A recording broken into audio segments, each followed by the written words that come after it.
week's show, Two Chairs and a Host. And I am Mick Dick, your content guide. Just want to run through here. We've got week 2. Just talk about some of the fantasy matchups that we have going on in the league. Number 1, I'll talk about myself, Mick Dick, content guide. Going up against Weekend Breeze. I'm familiar with his game. He started off good week 1. He got a win. In order to get that win, he needed a little luck. He needed a birthday wish, and he got that in week 1. Thank you to Fantasy Football Club over there, FFC, for making that happen for your boy. Let's move over to another matchup. Harris on my Butker and Richard Craniums. Both these guys veterans of the league. Hey, Harris on my Butker pulled out a big win.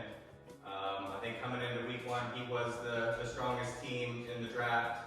I think he was rating like 127 on his projection, and it took a little luck to get his win.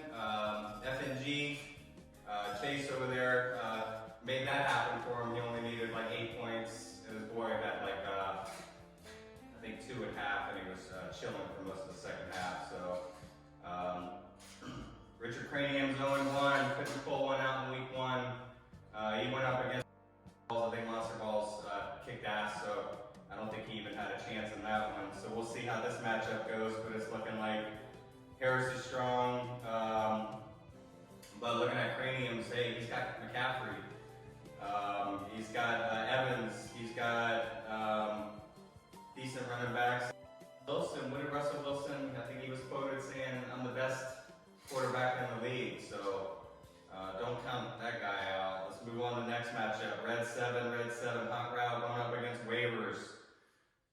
I noted in the text group last night, and I pointed out that running back Hunt scored 23 points. That's pretty damn good. He's not even a sleeper. We all know what he can do.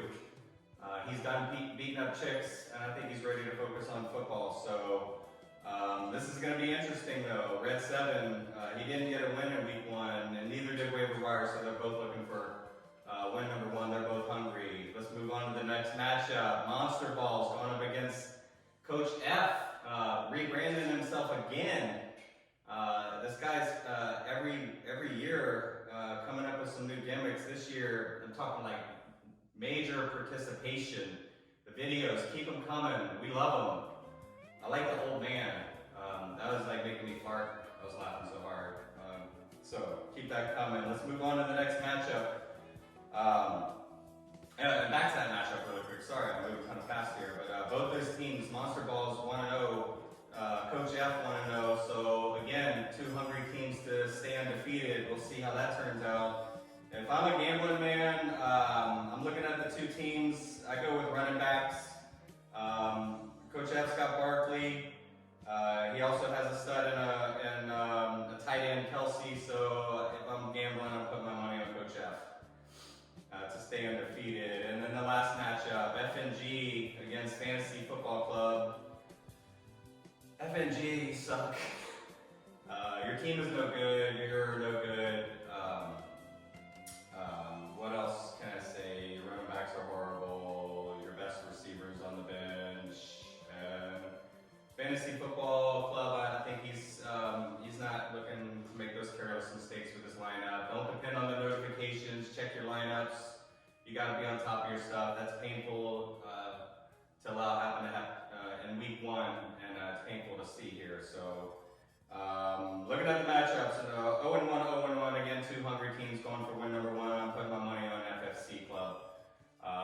Again, FNG suck. Give me 20 push-ups if you can. But back to what we need to do here. It's a lot of football, afternoon, evening. Tomorrow is the Saints. I know a lot of people have some Saints on their team. I know I do. So that should be interesting to see where Drew Brees decides to distribute the ball.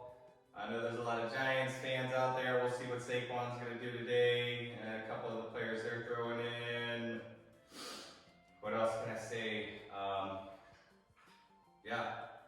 Let's make it a good week too. Later, gentlemen.